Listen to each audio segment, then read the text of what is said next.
Mind set एक पैगाम दिया जाता रहा जहां पर जो इनोसेंट लोग थे वो कल्ट फॉलोइंग के अंदर उनके माइंड्स को जो है वो उनको हाईजैक किया गया और उनके दिमाग में मुसलसल जो है वो एक जज्बात भड़काए जाते रहे कि पता नहीं जो पाकिस्तान के इदारे हैं वो आपके खिलाफ काम कर रहे हैं। 9 मई का जो वाकया है इस पे आपने मुसलसल लोगों की जहन साजी की, मुसलसल लोगों को जो है वो तैयार किया कि लोग उस हद तक पहुंच गए कि आपको गिरफ्तार किया। मैंने उस इमरान खान को ज्वाइन नहीं किया था जो वायलेंस का प्रमोटर था।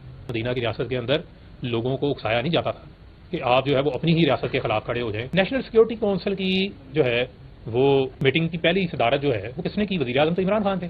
जब आपकी सरबराही में नेशनल सिक्योरिटी काउंसिल की कमेटी की मीटिंग हो रही हो, साइफर उसमें ज़ेर बहस है।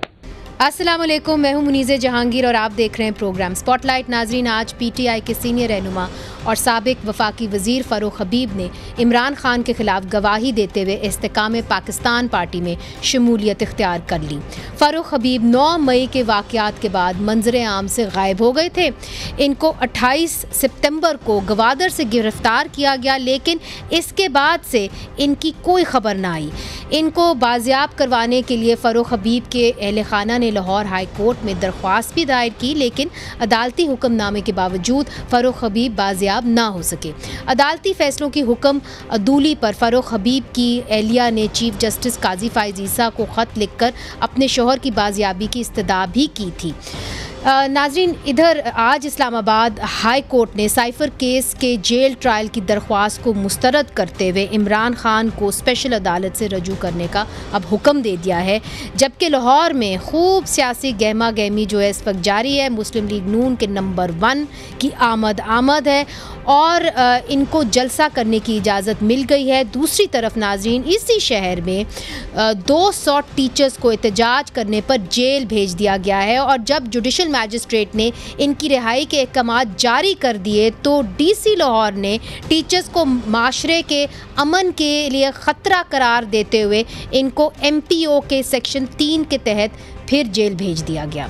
इन टीचर्स के एहतजाज की वजह यह है कि पंजाब की निगरान हुकूमत ने इस साल 10 सितंबर को 1000 सरकारी स्कूलों को मुस्लिम हैंड्स नामी एक NGO के हवाले करने का ऐलान किया। इस इकदाम के ख़िलाफ़ पंजाब के स्कूल टीचर्स ने जब एहतजाज शुरू किया तो निगरान हुकूमत ने इनके तहफ़्फ़ुज़ात सुनने के बजाय जो है एहतजाजी टीचर्स की पकड़ धकड़ जो है वो शुरू कर दी और कई 100 टीचर्स को मुख्तलिफ मुकदमात में गिरफ्तार कर लिया। अब सवाल उठता है कि जब टीचर्स को अपने हक़ के लिए एहतजाज करने की इजाज़त नहीं तो वहाँ पर एक सियासी जमात एक बड़ा पावर शो जो है वो कैसे कर सकती है।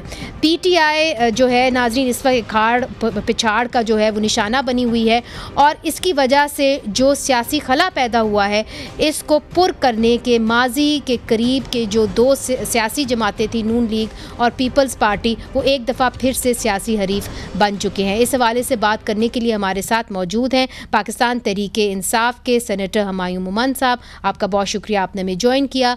पाकिस्तान पीपल्स पार्टी पंजाब के जनरल सेक्रेटरी हसन मुर्तज़ा साहब, आपका भी बहुत शुक्रिया, आपने में ज्वाइन किया। पाकिस्तान मुस्लिम लीग नून के रहनुमा बैरिस्टर दानियाल चौधरी साहब, आपका भी बहुत बहुत शुक्रिया।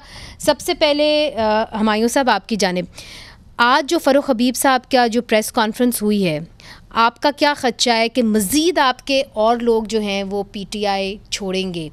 और दूसरी तरफ यह है कि माजी में ये वक्त आता रहा, मुख्तलिफ़ जमातों के ऊपर आता रहा, मगर PTI ये वाहिद जमात रही है जिसने धड़ाधड़ जो उनके लोग हैं वो छोड़ के प्रेस कॉन्फ्रेंस करके किसी और जमात को ज्वाइन कर गए। देखिए, ऐसा होता है कि जब आप साइकोलॉजी पढ़ते हैं ना तो आप इंसान की बॉडी लैंग्वेज देखते हैं। जब आप इंसान की बॉडी लैंग्वेज देखते हैं, फॉर एग्जांपल इस वक्त जब मैं बात कर रहा हूँ ना, आप मेरी आंखों की मूवमेंट देखेंगे, आप मेरे बॉडी की जेस्चर्स देखेंगे, आपको क्या लगा? और आप उसे जब आप उनको देखें ना तो वो जिस तरीके से एक आध दफ़ा जैसे देख रहे थे बाज़ जगहों पे, वो ऐसे लग रहा था as if there is some presence of certain people, ठीक है, अराउंड हिम। अच्छा, उसके दाएं बाएं जो बैठे थे, खासतौर पे जो उनके दाएं बैठे थे, उसको जब वहाँ पे हो तो वो पूरी स्क्रिप्ट की क्रेडिबिलिटी ख़त्म हो जाती है। लेकिन उन्होंने एक बात की है, अब मैं उस बात को लेकर करता हूँ। उन्होंने बात की है कि जी वहाँ पे जो साइफर के केस के लिहाज से उन्होंने कहा था कि ये इसके ऊपर नेशनल सिक्योरिटी काउंसिल की जो मीटिंग हुई थी और उसमें प्राइम मिनिस्टर खुद बैठे हुए थे, इजलास थे, उसमें चीफ ऑफ आर्मी स्टाफ थे, चीफ ऑफ नेवल स्टाफ थे, चीफ ऑफ एयरफोर्स स्टाफ थे एंड सो ऑन। तो उन्होंने कहा कि उसमें ये बात तय हो गई थी, बहुत डिटेल से डिस्कशन हो गई थी और ये बात तय हो गई थी कि उसमें साजिश का वो नहीं था लेकिन उसमें मदाखलत थी।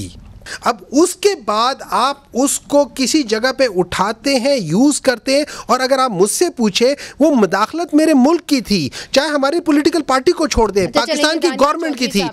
हसन मुर्तज़ा साहब, आपने सुन ली कि क्या डॉक्टर हुमायूं साहब ये कह रहे थे, मगर जो ये बात कर रहे हैं, अब दबाव की बात कर रहे हैं कि जी ऐसा लग रहा था कि दबाव था। आपको क्या लग रहा है कि एक इंसान जो गायब हो जाए, फिर वो प्रेस कॉन्फ्रेंस करे, फिर वो एक नई पार्टी में शमूलियत इख्तियार कर जाए, उसकी क्या क्रेडिबिलिटी होगी उस शमूलियत की? देखें मुनीज़े, डॉक्टर साहब बड़े काबिल एहतराम हैं और वो जो बात कर रहे थे मुझे ऐसे फील हो रहा था जैसे वो खान साहब को डिफेंड करने की कोशिश कर रहे हैं कि खान साहब में ये चीजें नहीं थी जो उस मगवी ने बकौल उनके वहाँ बयान की, और खौफ था, डर था, और उनका जो वो माहौल था वो ऐसे लगता था जैसे वो दबाव में आके ये सारा कुछ कह रहे हैं। अगर आप खान साहब की उस दिन की रवानगी की वीडियो सुने जिस दिन वो कोर्ट में पेश होने जा रहे थे, तो वो क्या कह रहे थे, उनका क्या था। फिर जब कोर्ट के अंदर वो थे और वहां पे ये बात हुई कि आपने ये किया, तो उसके सवाल के जवाब में भी खान साहब ने ये बड़े वाज़ेह कहा कि अगर मुझे गिरफ्तार करेंगे तो फिर ऐसा रिएक्शन तो आएगा। खान साहब जो थे वो वायलेंस की पॉलिटिक्स तो कर रहे थे, वो इंतशार की सियासत तो कर रहे थे, इसमें तो कोई दो राय है ही नहीं है। अब ये कहना कि ये लोग जो उन पे शहादतें दे रहे हैं तो ये दबाव में आकर दे रहे हैं, तो ये खान साहब को उस दिन सोचना चाहिए था जब 2018 के अंदर उनको इक्तदार में लाने के लिए मुख्तलिफ सियासी जमातों को कमजोर किया जा रहा था, उनके अंदर डेंट डाला जा रहा था, उनके लोगों को तोड़कर जबरदस्ती उनकी नजरियाती वाबस्तगियां तब्दील करके उनको पीटीआई में लाया जा रहा था। ये सारी चीजें तो उस दिन एहतियात करनी थी। आपको लगता है कि ये दिन तो आना ही था इनके ऊपर, चूंकि इन्होंने भी उस वक्त अच्छा मगर मुझे ये बताइए कि पाकिस्तान मुस्लिम लीग नून जिनके माजी के अंदर आप करीब रह चुके हैं, आप लोग इत्तेहादी रह चुके हैं, आज आप ये बयान देते हुए नज़र आ रहे हैं कि जी मियां नवाज शरीफ साहब को जेल होना चाहिए, ना कि वो उनको मीनार पाकिस्तान जाना चाहिए। आप ऐसे क्यों कह रहे हैं? चूँकि जो केसेस उनके ऊपर हुए उसके ऊपर कुछ वकील रहनुमा भी ये कहते हैं, इंडिपेंडेंट, वो कहते हैं कि जी कानूनी तकाजे ही पूरे नहीं हुए थे उन केसेस के अंदर, तो we don't consider him a convict. अगर कोई अदालत किसी को कन्विक्ट करती है, किसी को कन्विक्शन होती है, तो उसका हरगिज मतलब ये नहीं है कि हम समझें कि हम बरियुल जिम्मा हैं। हम कहते हैं कि आइन और कानून की पासदारी करें, अदालतों से रजू करें, अदालतें उन्हें रिलीफ दें। यहाँ ये डिबेट तो है ही नहीं है कि वो गुनहगार हैं या बेगुनाह हैं या उनके साथ इंसाफ नहीं हुआ या इंसाफ हुआ है, या हम तो ये कहते हैं कि अगर वो आए तो ऐसी रिवायात ना पैदा करें जिसकी वजह से हम तो पहले ही काफी हमें चैलेंजेस हैं इस हवाले से। तो ये रिवायत खत्म होनी चाहिए, हमें अदालतों के सामने सरेंडर करना चाहिए। ये पाकिस्तान पीपल्स पार्टी का मौकफ है, इससे अगर किसी की दिल आजारी होती है तो हम उसके लिए माजरत खां हैं। चले बैरिस्टर दानियाल चौधरी साहब से भी पूछ लेते हैं। वो कहते हैं कि जी मियां नवाज शरीफ साहब ज़रूर वापस आएँ और सियासत भी करें, मगर सबसे पहले अदालतों के अंदर पेश हुए। आप तो ख़ुद भी एक वकील हैं, एक तो ये सवाल आपके सामने रखती हूँ, फिर दूसरा जो डॉक्टर हुमायूं साहब बात कर रहे थे वो एक तरीके से जिस तरह वो कह रहे थे इमरान खान साहब को डिफेंड भी करने की कोशिश कर रहे थे, दूसरा ये भी कह रहे थे कि जब दबाव के नतीजे के अंदर बयानात दिए जाएं तो उनकी क्या क्रेडिबिलिटी होगी? देखें जी, डॉक्टर हुमायूं जो कह रहे थे कि दबाव के तहत दिए जाएं, देखिए दबाव कौन सा दबाव कि 4 दिन 5 दिन 15 दिन 20 दिन किसी को जेल पे रखा और दबाव। हमारी जमात में ऐसा बंदा नहीं जो 3-3 साल जेल में ना रहा हो, 2-2 साल जेल में ना रहे हो जी। वो उनको हिरासत में लिया गया ग्वादर में, फिर उसके बाद वो गायब थे 2-2 साल। ठीक है 2-2 साल गायब रहे हैं जी, 3-3 साल गायब हो या जो भी हो, 5 दिन गायब हो के ऐसा क्या इनके साथ कर दिया कि इनके रोना धोना, इनके आंसू नहीं खत्म हो रहे। ये तो इनकलाब के लिए निकले थे ना, ये तो जंग के लिए निकले थे, पाकिस्तान को आग लगाने के लिए निकले थे, पाकिस्तान को बंद करने के लिए निकले थे, सिविल नाफरमानी करने के लिए निकले थे, कंटेनर्स के ऊपर खड़े होकर बिलों को आग लगाने के लिए निकले थे, ये 9 मई में अपने इदारों के ऊपर हमला करने के लिए निकले थे। और इमरान खान ने कहा था मेरे साथ होगा तो मुझे अगर उठाओगे तो फिर दोबारा यही होगा। तो थोड़ी अंदर अपने हिम्मत तो करते, लेकिन इन तमाम चीज़ों के बावजूद इनकी जमात एक टांगा जमात थी, ये टेस्ट ट्यूब बेबीज थे, ये ट्रायल जमात थी जो पूरी तरह फेल हुई। उसने पाकिस्तान को ह्यूमिलिएट किया, उसने पाकिस्तान को हर फोरम पे ह्यूमिलिएट किया और आज वो वापस टांगा जमात बन गई है। मुझे लगता है वो अब टांगा जमात भी नहीं रहेगी, अब वो साइकिल जमात बनेगी जिसमें आगे वो खुद बैठेंगे और पीछे अपनी बीवी को बैठाएंगे। मगर अगर वो साइकिल जमात भी है, कत्ता कलामी माफ बैरिस्टर साहब, अगर वो साइकिल जमात भी है, क्या उनको एहतजाज करने का हक होना चाहिए जिस तरह आपको है मीनारे पाकिस्तान में? आपने एहतजाज करना है तो आप एहतजाज करते हैं पीसफुल, आप बैठ के करते हैं। किस चीज का एहतजाज करना है? इन्होंने 4 साल जो मुल्क को जहां पहुंचा दिया, इस चीज का, ये मुल्क को बंद कर दिया, बहरानों में डाल के पाकिस्तान को इंटरनेशनल आइसोलेशन में लेके चले गए, दुनिया आपसे बात करने के लिए तैयार नहीं है। इस चीज का एहतजाज इनको अपनी सियासी अपनी चीजें वगैरह कर रहे हैं, ये सारा कुछ कर रहे हैं, वो और क्या इनका रह गया? वो आपको रिस्पॉन्ड भी करना चाहते हैं। डॉक्टर हुमायूं साहब, would you like to respond to? जिस दिन से पाकिस्तान तहरीक इंसाफ आई है टिल जब ये गवर्नमेंट गई है, पाकिस्तान तहरीक इंसाफ के जलसों में कभी आपने वायलेंस देखा है? पहले नहीं देखा। फिर क्या हुआ? एक मिनट है, 9 मई को क्या हुआ? मैं ये भी बात बता देता हूँ ना, इसी पॉलिटिकल पार्टी ने सब कुछ करवाया है, हमें वहां पे खड़ा आपको भिजवाया, पीएमएलएन ने भिजवाया नहीं है, फिर इनके लोग बीच में शामिल थे, पीएमएलएन के लोग बीच में शामिल थे, इस पॉलिटिकल पार्टी के लोग थे, as far as I am concerned. इधर हम एक छोटा सा वक्फा शामिल करते हैं, मगर उसके बाद हम आपको टीचर्स भी दिखाते हैं कि पंजाब के टीचर्स जो हैं उनको क्यों हिरासत में लिया जा रहा है, और इतनी बड़ी तादाद में 200 टीचर्स इस वक्त जो है पाबंदे सलासिल हैं, इसकी क्या वजह है? वक्फे के बाद वेलकम बैक नाजरीन। ना कि सिर्फ पकड़ धकड़ जो है वो पीटीआई के वर्कर्स की जारी है, मगर पंजाब के अंदर जो स्कूल टीचर्स हैं उनकी भी पकड़ धकड़ जारी है। और इस वक्त 200 के करीब जो असातिज़ा हैं वो MPO सेक्शन 3 के तहत उनको गिरफ़्तार किया गया है। हमारे साथ पंजाब स्कूल टीचर्स यूनियन के सदर गुलाम मोयुद्दीन साहब मौजूद हैं। गुलाम साहब, इस वक्त आपके कितने टीचर्स जो हैं वो गिरफ़्तार हैं पंजाब में? जी, ये तकरीबन 200 के लगभग टीचर्स जिनकी जमानतें, बल्कि FIR खारिज कर दी थी अदालत ने।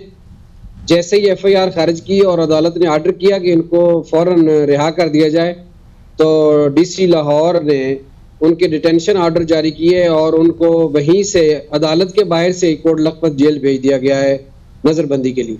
आप मुख्तसर साहब मुझे बताइएगा कि आप लोग एहतजाज क्यों कर रहे हैं, और क्या आपका एहतजाज जो था वो पुरअमन था कि नहीं? जी बिल्कुल पुरअमन था, असातिज़ा से ज्यादा पुरअमन हो ही कौन सकता है। असल में ये जब से 2023-24 का बजट आया है, उसमें जो सैलरीज में इंक्रीज था ना जी 35% जी रनिंग बेसिक पे जी, वो फेडरल गवर्नमेंट और KP गवर्नमेंट, बलूचिस्तान और सिंध तीनों प्रोविंसेस में तो एज पर फेडरल गवर्नमेंट वो दे दिया गया जी। लेकिन पंजाब में जब बजट आया तो पंजाब की जो केयर टेकर गवर्नमेंट है उन्होंने इसको इनिशियल बेसिक पे कर दिया। एक आपका ये भी था मुतालबा के जो स्कूलों को आप हैंड ओवर करें मुस्लिम हैंड्स, जो एक प्राइवेट NGO है उसके हवाले, उसके खिलाफ भी आपने एहतजाज किया। तो ये अभी जो ये है शुरू हो गया है उनको हैंड ओवर करना मुस्लिम हैंड्स को स्कूल? मुस्लिम हैंड्स के साथ हमारी जो पंजाब हुकूमत है इसका MOU साइन हो चुका है, लेकिन अभी इसकी जो सुपुर्दगी है वो अभी नहीं हुई, फिलहाल स्टार्ट नहीं हुआ है। ठीक, हसन मुर्तज़ा साहब, आपने गुलाम मोयुद्दीन साहब की बात सुनी है और वो किस चीज़ के लिए एहतजाज करें वो भी आपने सुनी है। तो ये जो केयर टेकर गवर्नमेंट है, इनके पास ये इख्तियार होते हैं कि ये जो गवर्नमेंट के स्कूल्स हैं ये किसी प्राइवेट NGO को हैंड ओवर कर दें? देखें मुनीज़े, ये जो हमारी केयर टेकर गवर्नमेंट्स होती हैं, इनकी जिम्मेदारी तो सिर्फ और सिर्फ शफाफ और बर वक्त इलेक्शंस हैं।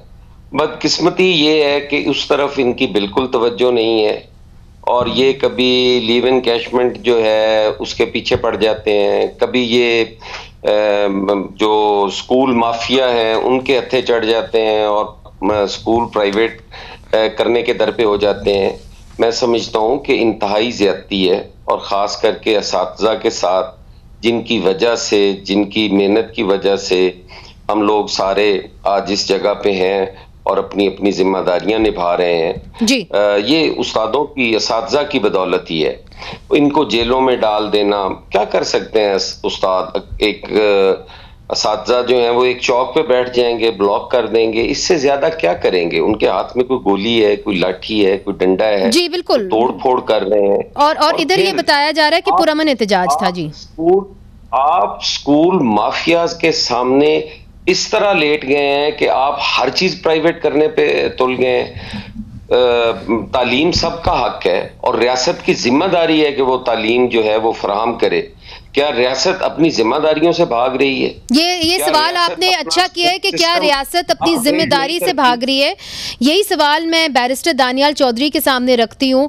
जिस तरह के हसन मुर्तज़ा साहब ये सवाल कर रहे हैं कि क्या रियासत अपनी जिम्मेदारी से भाग रही है, क्यों गवर्नमेंट स्कूल्स जो हैं वो एक प्राइवेट NGO के हवाले किया जा रहा है, और वो ये भी कहते हैं कि केयर टेकर का तो सिर्फ एक ही रोल है और वो ये है कि फ्री एंड फेयर इलेक्शंस कराना, तो वो इन कामों में क्यों पड़ी? आपकी जो जमात है इसको, इस मामले को कैसे देखती है? मैं एक बात करना चाहूँगा कि जिस मुल्क में आपके बीमार हैं वो असातिज़ा हैं, अगर वो उनको तहफ़्फ़ुज़ नहीं है और उनके साथ ये सलूक किया जा रहा है, तो फिर आप खुद डिटर्मिन कर सकते हैं कि आपका मुल्क किस तर्ज में जा रहा है। जिन्होंने लोगों को, बच्चों को, जिनके ऊपर उम्मीदें हैं, जिनके ऊपर, जिन्होंने आपके आने वाले वक्त में आपके पिलर्स बनाने हैं, मैं खुद एजुकेशनिस्ट हूँ, और जिन्होंने आपके कल फ्यूचर का एक रास्ता काव करना है, अगर आप उनको इस जबर और इससे करेंगे तो मुझे I see this nation going nowhere. I am sorry. तो आप इसको कंडेम करते हैं? इसको मैं इसको बड़ा स्ट्रांगली, खाली कंडेम नहीं, मैं बड़ा स्ट्रांगली कंडेम करता हूं कि देखें, अगर आप चाहे वो असातिज़ा गलत कर रहे हैं, वो ठीक कर रहे हैं, मुझे एक बात बताएं कि किसी के पास ये राइट नहीं है कि आप उनको उठा के MPOs के तहत आप अंदर कर दें। ठीक है, वो अगर डेमोन्स्ट्रेशन कर रहे हैं कि गलत कर रहे हैं तो आप बैठ के निगोशिएट करें। वो निगोशिएशन फेल होती है, आप फिर निगोशिएट करें। लेकिन आप क्या मैसेज देना चाहते हैं और हम क्या मैसेज दे रहे हैं? दानियाल साहब, ये जो अमल है कि पब्लिक स्कूल्स को या गवर्नमेंट स्कूल्स को जो है आप एक प्राइवेट NGO के हवाले कर दें, क्या केयर टेकर के इख्तियारात में ये आता है? उनका इख्तियार होना चाहिए? देखें जी, अगर आप मेरे दिल से पूछें तो मुझे लगता है सरकारी स्कूल्स के हालात जो हैं वो ख़राब हैं। अच्छा। और अगर उसमें प्राइवेट और पब्लिक पार्टनरशिप आ जाए, उससे जो उनका निज़ाम है वो बहुत बेहतर हो जाएगा और चीज़ें बहुत अपग्रेड हो जाएंगी। देखें आप, लेकिन at the same time not at the cost of teachers who've been teaching for years and years and years। तो इसका अमल बेहतर होना चाहिए। आप उन असातिज़ा को उठा के बाहर फेंक दें या उनको आप एक मिक्स एंड मैच का हाइब्रिड मॉडल हो। ठीक है डॉक्टर हमायूं, आपने सुन लिया कि दानियाल साहब भी यही कह रहे हैं पाकिस्तान मुस्लिम लीग नून की तरफ से कि जो इस वक्त केयर टेकर गवर्नमेंट है उनको फ़ौरन छोड़ देना चाहिए, और जो अमल है इस पूरी गवर्नमेंट स्कूल्स को प्राइवेटाइज करने का वो सही नहीं है, इस तरीके से होना नहीं चाहिए था, not at the cost of the teachers. देखिए, मैं इसको कैसे देखता हूँ, again you need to go into data and then you it. अच्छा, सबसे पहले तो जो तरीका कार इख्तियार किया गया है असातिज़ा को डील करने का 3 MPO का, ये इनका कोई पहली बार नहीं किया है। This is what the mind set of the provincial government is, जो इस वक्त की गवर्नमेंट है वो कर यही रही है। इसी लिहाज से ये पिछले 1.5 साल से 2 साल से यही तरीका कर रही है, तो उनका तो ये तरीका है। वो तरीका गलत था, गलत है और गलत होगा जब भी आप 3 MPO के तहत करना शुरू कर देंगे और टीचर्स के साथ हुआ नॉन पॉलिटिकल के पास इख्तियार होना चाहिए कि जो वो मामला को प्राइवेटाइज कर दें। टू बी वेरी ऑनेस्ट, वो तो ऑलरेडी अनकॉन्स्टिट्यूशनल है। अच्छा, since March their body is unconstitutional। They were supposed to be 3 महीनों के लिए। बैरिस्टर साहब हैं, आई एम श्योर वो इसको डिफेंड नहीं करेंगे। अगर वो किसी लिहाज से भी डिफेंड करते then I would have severe reservations on this कि ये गवर्नमेंट इस नवंबर के बाद फेडरल गवर्नमेंट भी अनकॉन्स्टिट्यूशनल हो जाएगी। तो जो सूबाई हुकूमतें हैं खैबर पख्तूनख्वा की, पंजाब की, वो मार्च से आप कह रहे हैं? नहीं, वो पिछले मार्च से, क्योंकि 3 महीने हो गए थे ना मार्च में, उसके बाद से वो अनकॉन्स्टिट्यूशनल है। आपने जो एक सवाल छोड़ा है डॉक्टर सेनेटर हुमायूं मोमन साहब ने कि ये जो इस वक्त हुकूमत है पंजाब हुकूमत, ये जो है इसकी कोई कानूनी हैसियत नहीं है और नवंबर के बाद फेडरल गवर्नमेंट की भी कोई कानूनी हैसियत नहीं होगी। इसी हवाले से बात को आगे बढ़ाएंगे, वक्फा लेते हैं। वेलकम बैक नाजरीन। पंजाब के अंदर इस वक्त सियासी गहमा गहमी है, चूँकि मियाँ नवाज शरीफ साहब जो हैं वो 21 अक्टूबर को लाहौर वापस आएंगे। हसन मुर्तज़ा साहब, इसके अंदर आपकी पार्टी ने कुछ बयानात दिए हैं और आपकी पार्टी ने ये भी कहा है कि हमें ऐसा लग रहा है कि ये बंद कमरों के अंदर कोई लंदन प्लान जो है वो तश्कील दिया जा रहा है और किसी हैंडशेक के नतीजे में, किसी प्लान के नतीजे में, किसी सौदे के नतीजे में मियाँ नवाज शरीफ साहब को वापस आने दिया जा रहा है। ये आप क्यों कह रहे हैं? देखिए, हालात इस किस्म के बनते जा रहे हैं। हालात और वाक़यात को देख कर ही कोई भी सियासी रहनुमा या सियासी कारकुन बात करता है, तो हालात ऐसे नजर आ रहे हैं कि ये जो होने जा रहा है और जो हो रहा है वो किसी डील के नतीजे में या किसी डायलॉग्स के नतीजे में ये सारी चीजें हो रही हैं, ये वैसे नहीं हो रही। अब देखें, हमने कभी ये नहीं कहा कि मियाँ साहब को सजा सही हुई थी। हमने हमेशा कहा है कि वो एक अदालती मैटर है और अदालत से ही उसका बेहतर हल निकल सकता है। अगर वो ये समझते हैं कि उनके साथ ज्यादती हुई है तो उनको बजाय इसके कि वो वापस तशरीफ लाएं तो वो जलसा करें, उन्हें अदालत से रजू करना चाहिए, अदालत के सामने सरेंडर करें। मगर जो हमारी इंफॉर्मेशन है, दानियाल साहब भी बता देंगे यहाँ पे बैठे हुए हैं कि मियाँ नवाज शरीफ साहब सरेंडर करेंगे अदालतों के सामने। वो जलसा ज़रूर करेंगे वापस आने के बाद, मगर वो सरेंडर भी करेंगे। तो इसमें क्या मसला है? आप क्यों समझते हैं कि ये एक लंदन प्लान का हिस्सा है? क्या आप कोई गठजोड़ देख रहे हैं जो मौजूदा केयरटेकर गवर्नमेंट है पंजाब के अंदर और पाकिस्तान मुस्लिम लीग नून के दरमियान?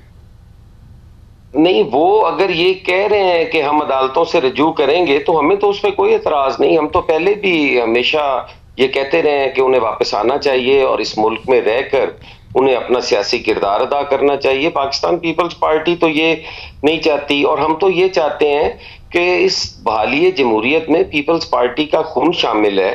हमें पूरा हक हासिल है कि हम जमहूरियत की मजबूती के लिए बात भी करें और कोशिशें भी करें।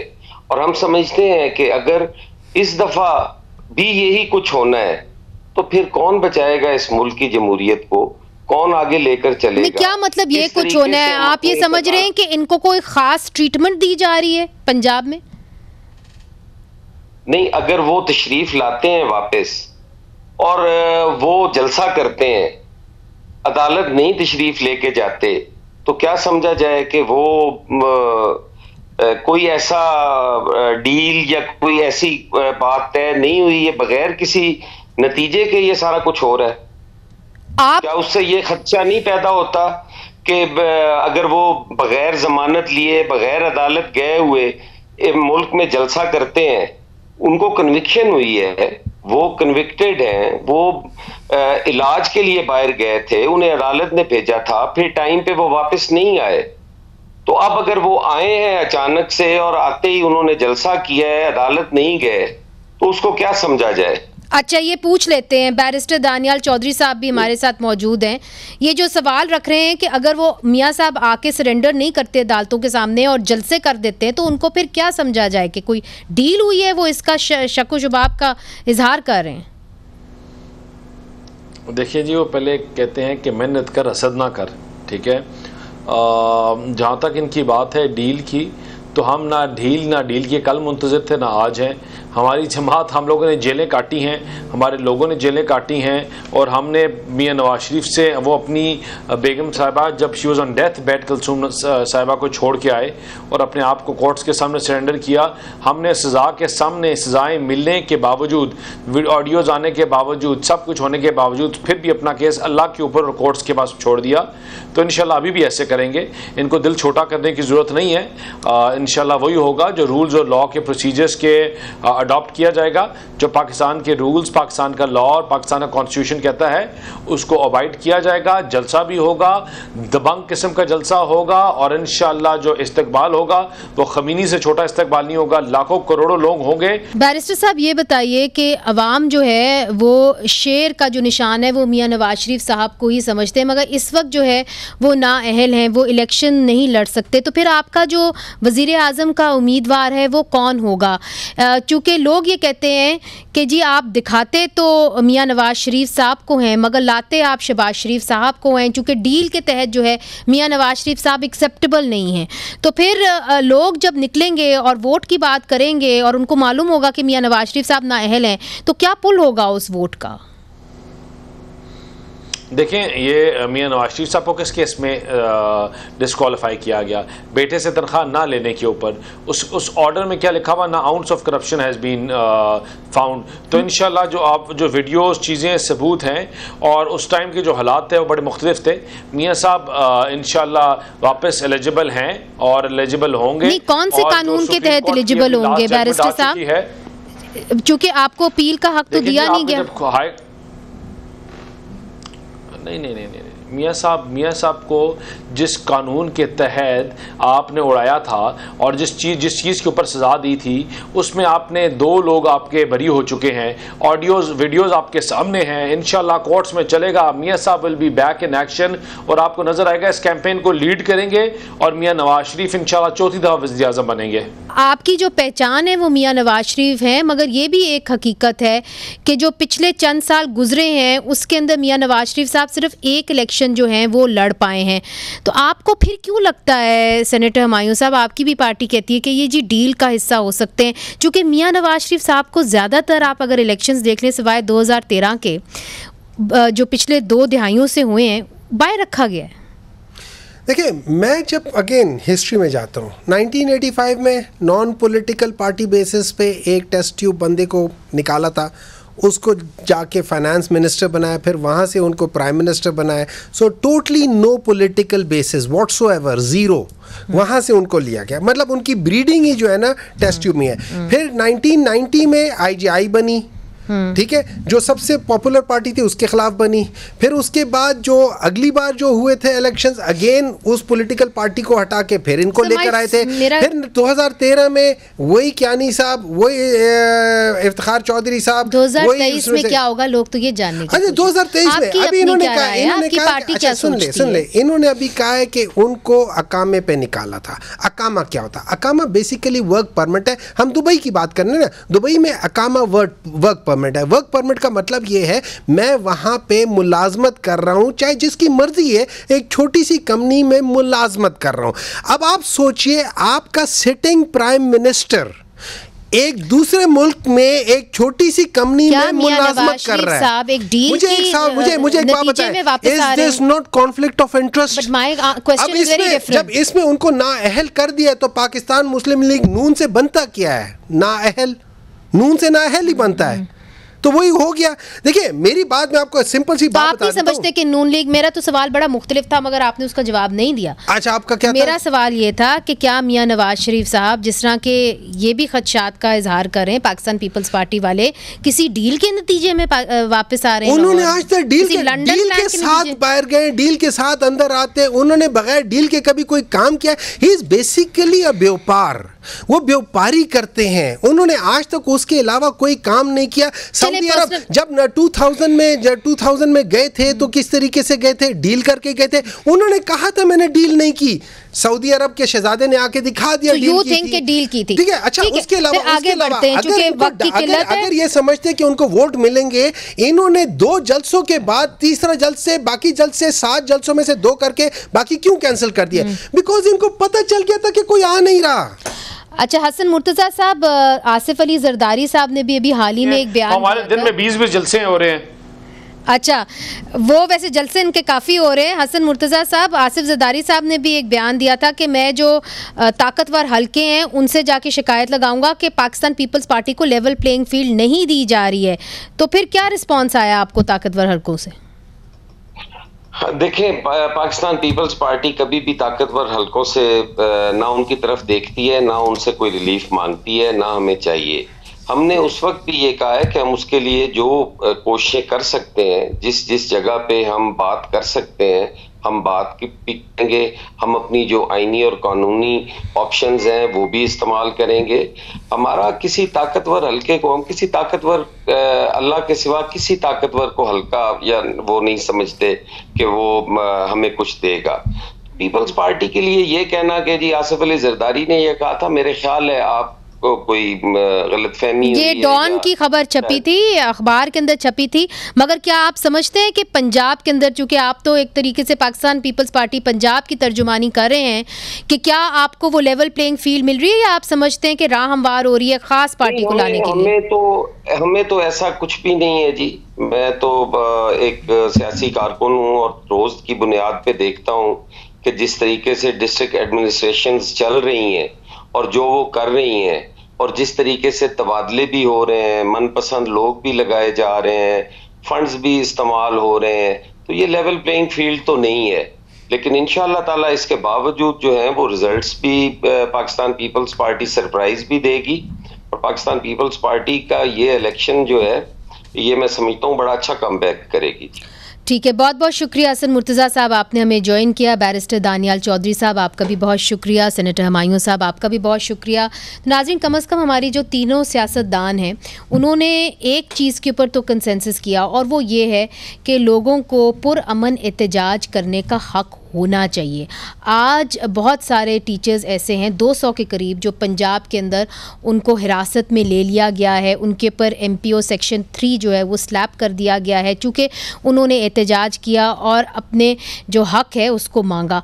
इस हवाले से अगर पाकिस्तान में लोगों को अपने हकूक़ और अपना आवाज़ बुलंद करने और फ्रीडम ऑफ एसोसिएशन और फ्रीडम ऑफ मूवमेंट का हक़ नहीं होगा तो फिर हम इसको जमहूरियत नहीं कह सकते। मुनीज़ जहांगीर को इजाज़त दीजिए, खुदा हाफ़िज़।